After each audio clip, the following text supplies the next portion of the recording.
Ça va?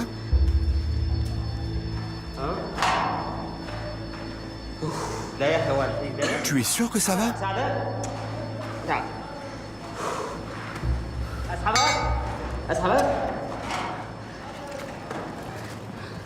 Allez, viens, on sort d'ici.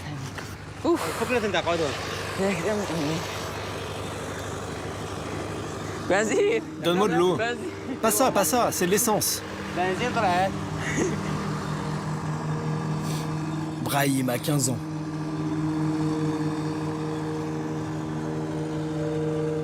Dans ce décor d'apocalypse, presque hors du temps, vivent des centaines d'autres enfants, réfugiés, oubliés.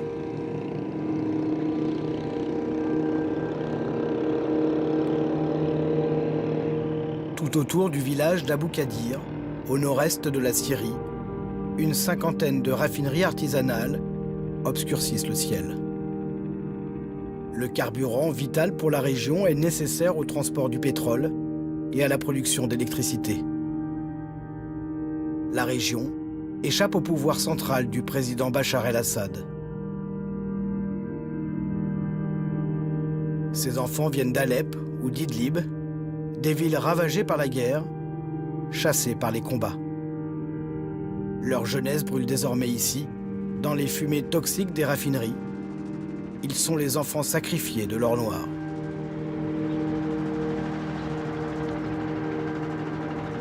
Brahim vit dans cette baraque de fortune à quelques mètres de la raffinerie, avec sa mère et ses 8 frères et sœurs. Son père est parti à Raqqa pour tenter de sauver ses yeux. Il est presque devenu aveugle, à force de souder toute la journée. J'ai toujours travaillé avec mon père, mais il a fini par tomber malade à cause de la raffinerie. J'ai donc dû prendre sa place.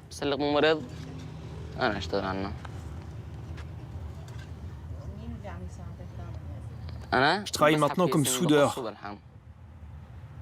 Travailler dans le pétrole, c'est sûr, c'est très dur et fatigant. Et les journées sont longues. Je ne veux pas que mes frères apprennent le métier. C'est trop risqué. Tout est dangereux ici. La raffinerie a tué beaucoup de monde. Les conséquences sont mes yeux. J'ai tellement mal que je n'endors pas la nuit.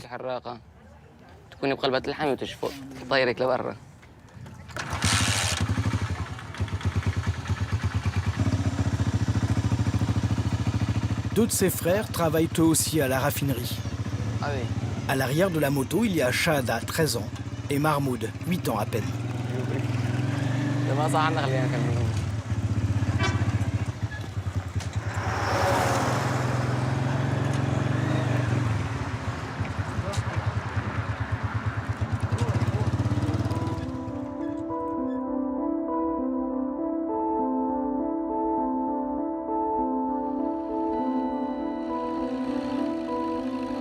Ahmad conduit le Caterpillar de la raffinerie.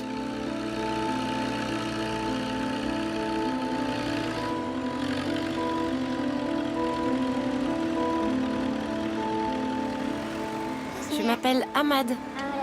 J'ai 10 ans.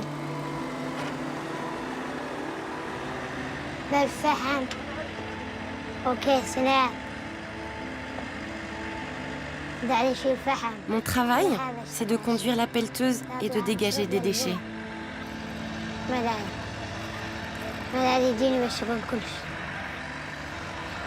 Quand la cuve de pétrole est allumée, je reste loin. Je ne m'approche que quand elle est à l'arrêt et qu'elle est refroidie.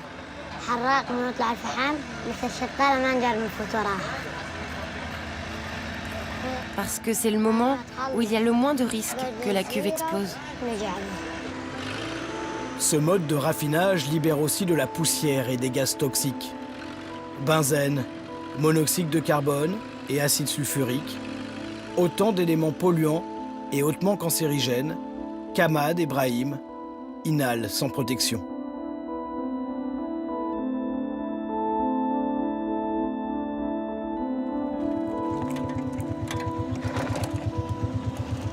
Moi, ce que je fais, c'est découper les tuyaux et les réparer. Les tuyaux pour le pétrole. Je suis obligé, je n'ai pas le choix. Je travaille depuis que j'ai 7 ans.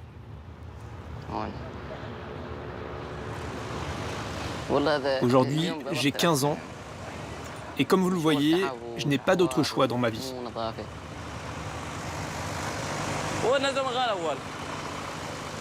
Ce travail de soudeur rapporte à Brahim l'équivalent de 25 € par mois.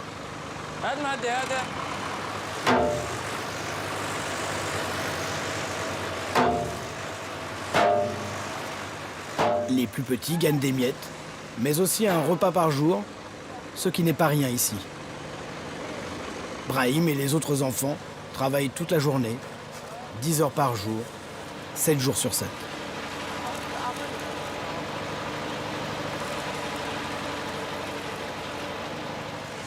Mon travail est très délicat. Je soude les tubes.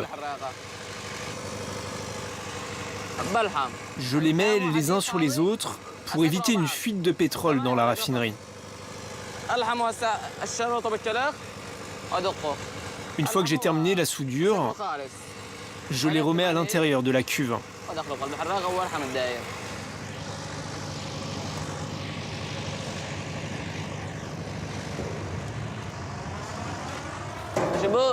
Ça va là-dedans? Vous vous en sortez?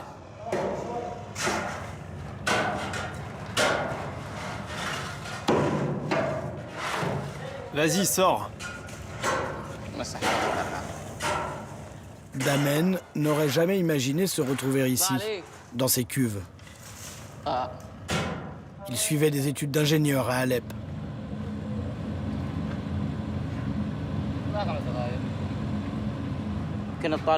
J'étais étudiant, mais il a fallu que je quitte l'école à cause de la crise. J'ai dû bosser pour vivre. C'est un travail qui est très pénible et fatigant. Il fait très chaud. C'est dur, mais on est obligé. Ce travail me prend 2 à 3 heures par jour en restant dans la cuve, 3 fois par semaine. On fait ça à 2 et je gagne pas beaucoup, à peine 5 € chaque fois.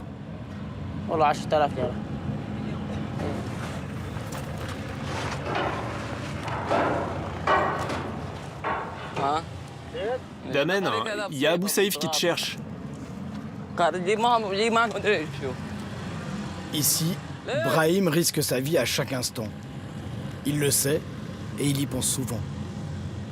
Il y a 6 mois, son cousin Youssef a été retrouvé inconscient, asphyxié par le méthane, seul, à l'intérieur d'une cuve qu'il réparait. Dans ces gros chaudrons, le pétrole brut est chauffé pour en extraire le carburant.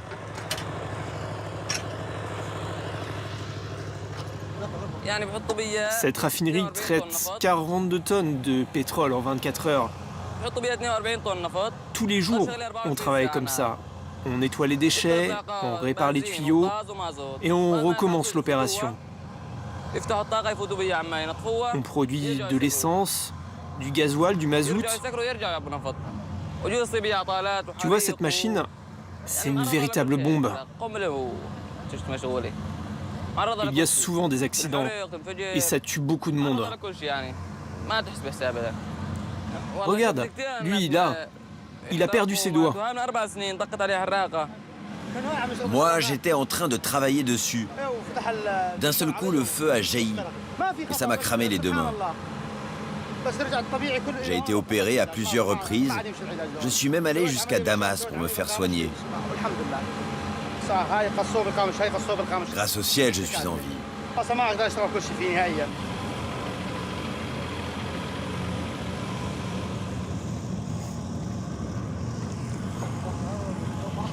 Ahmad, lui aussi, vient d'Alep. En 2014, c'est lui qui s'est lancé dans cette activité. Aujourd'hui, il est fier d'être à la tête de cette raffinerie et de produire 20 000 litres de carburant chaque jour. Il est venu pour l'opération la plus périlleuse du raffinage. Allez, allez, allez. Vas-y, continue à l'ouvrir.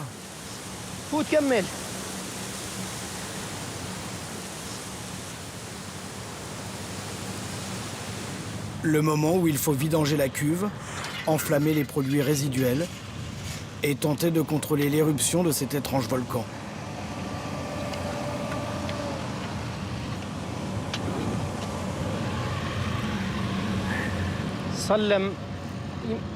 La raffinerie a été mise en place il y a 5 ans. Mais moi, j'ai commencé un peu avant, en 2014.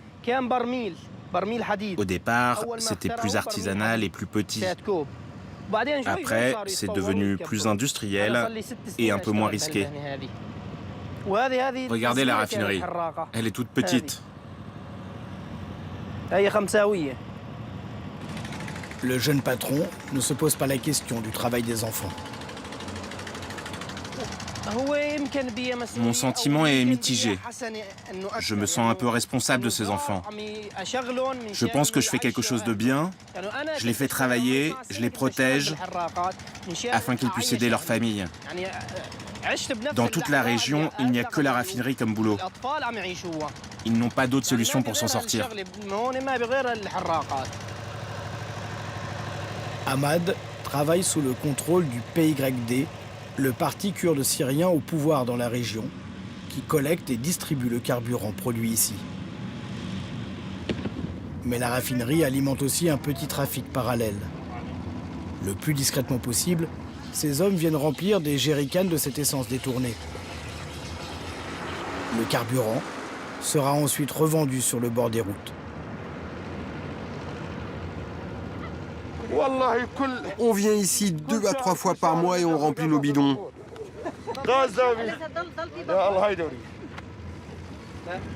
Les gens l'achètent pour faire à manger dans leur maison, parce qu'il n'y a pas de gaz ici.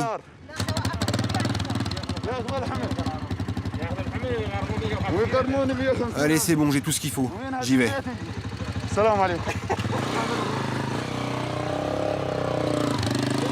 Ces petits trafiquants profitent des largesses des patrons raffineurs. Comme eux, Brahim bénéficie aussi de ce trafic d'essence. Fais gaffe, fais gaffe.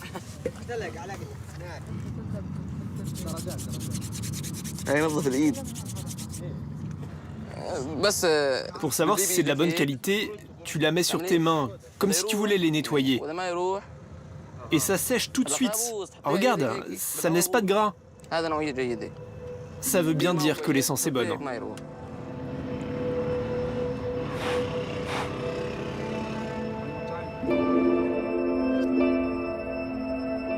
Comment cette situation a-t-elle pu voir le jour? Pourquoi des centaines d'enfants se retrouvent-ils à travailler ici? Dans le nord-est de la Syrie, toutes les raffineries officielles ont été détruites pendant la guerre. Les pipelines qui reliaient l'est à l'ouest du pays ont été coupés.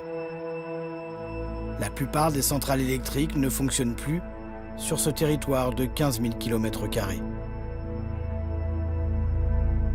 Depuis 2015, la lutte contre l'État islamique a attiré dans la région une forte présence étrangère. Contre une protection militaire, les Kurdes des forces démocratiques syriennes ont négocié avec les Américains des contrats. L'objectif, s'assurer l'exploitation de la majorité des ressources pétrolières syriennes. L'armée américaine assure aussi la protection des convois et des champs pétrolifères.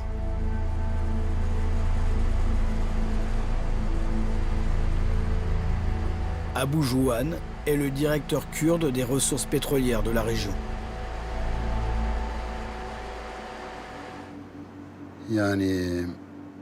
Nous avons un contrat avec les Américains. Ils portent sur l'extraction du pétrole, son exportation et le raffinage. Les Américains nous ont promis une raffinerie officielle, d'occasion, qui doit arriver par le Kurdistan d'Irak. Mais on l'attend encore. Si on l'avait, on n'aurait presque plus besoin des raffineries artisanales. Mais jusqu'à-là, on est forcé de continuer de cette façon. Nous avions 2 choix, la maladie ou la mort. Nous avons choisi la maladie. Nous savons à quel point la situation est horrible et combien ce système de raffinage est une méthode mauvaise et polluante. Mais malheureusement, nous n'avons pas d'autre solution.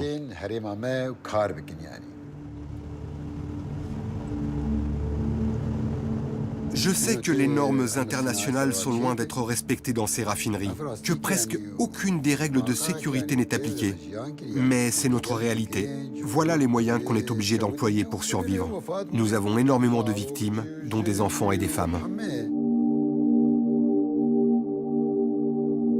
Chaque jour, sur cette route, transite 40% du pétrole syrien.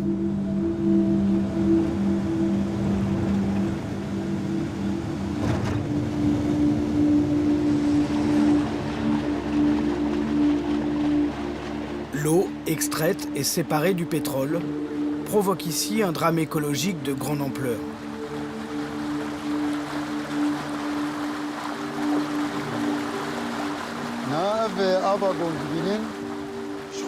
Ici, ce que vous voyez, ce n'est pas un ruisseau naturel.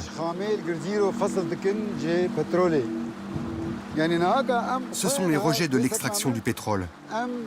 Là où nous nous trouvons, nous sommes déjà contaminés.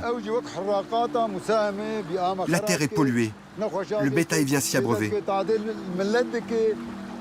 Cette eau, elle se déverse sur 80 km en traversant les champs et les villages, en tuant la nature, les animaux et les hommes.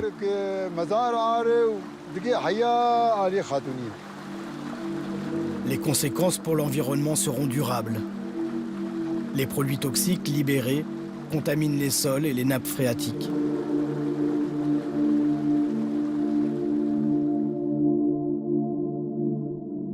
L'activité de raffinage a empoisonné cette région jusqu'au bétail.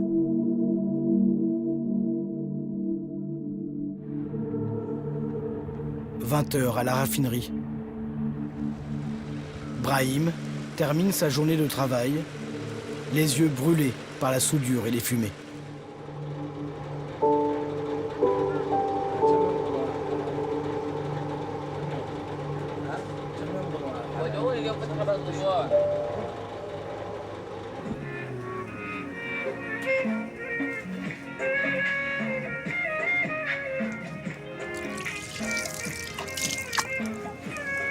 Je suis fatigué, je suis sale. J'aimerais tellement partir loin, aller travailler dans une ville propre et élégante, où il n'y a pas cette fumée noire, où je ne serais pas fatigué comme ça.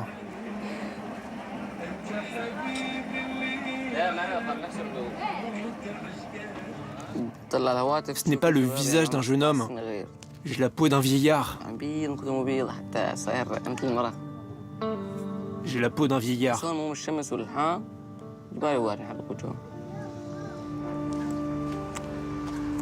Brahim rêve de rejoindre ses copains en Allemagne, ceux qui ont réussi à partir.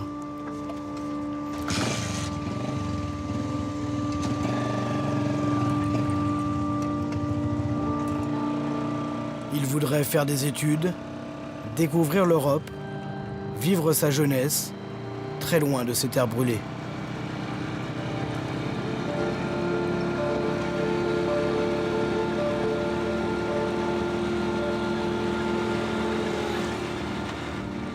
En attendant, tous les soirs, il part acheter de quoi soulager ses yeux.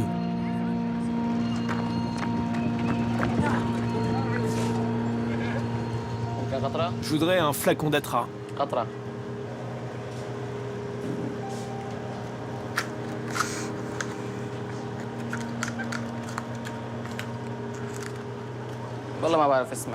Je ne sais même pas ce qui est écrit sur cette boîte. Je ne sais pas lire. Tout ce que je sais, c'est que ça calme mes douleurs aux yeux. J'en achète 2 à 3 boîtes par jour. Quand j'ai très mal, je peux en mettre 50 fois par jour. C'est mon père qui m'a conseillé ces gouttes. Il les utilise depuis des années.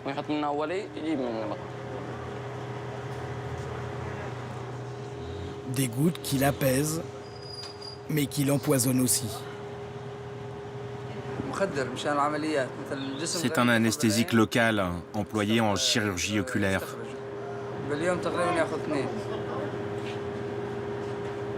C'est très puissant et utilisé pour les opérations normalement.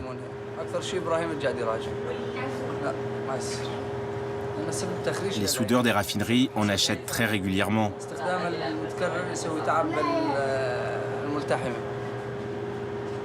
Son utilisation quotidienne rend la cornée opaque et détruit le cristallin.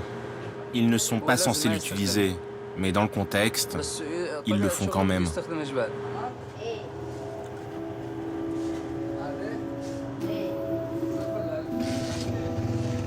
Dix ans après le début du conflit syrien, le pays vit dans ses ruines. Les enfants réfugiés d'Abou Kadir n'ont jamais connu un autre quotidien. Pour échapper à ce destin, Brahim et les autres enfants de la raffinerie n'auront comme choix qu'un nouvel exil. Je suis fatigué par ce travail depuis la première année. Ça fait 7 ans. Et les années se ressemblent. Même si je ne veux plus aller travailler à la raffinerie artisanale, j'y retourne quand même. J'ai pas le choix.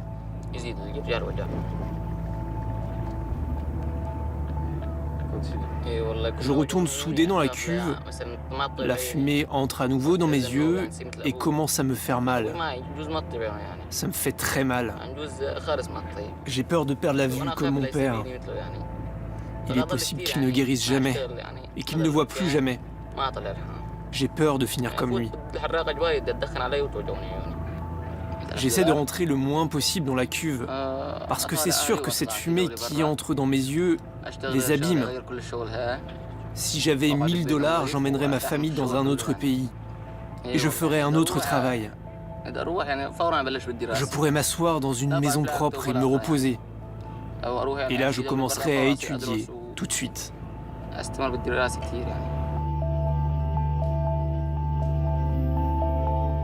Au mois d'août, Brahim a été arrêté alors qu'il tentait de rejoindre l'Europe.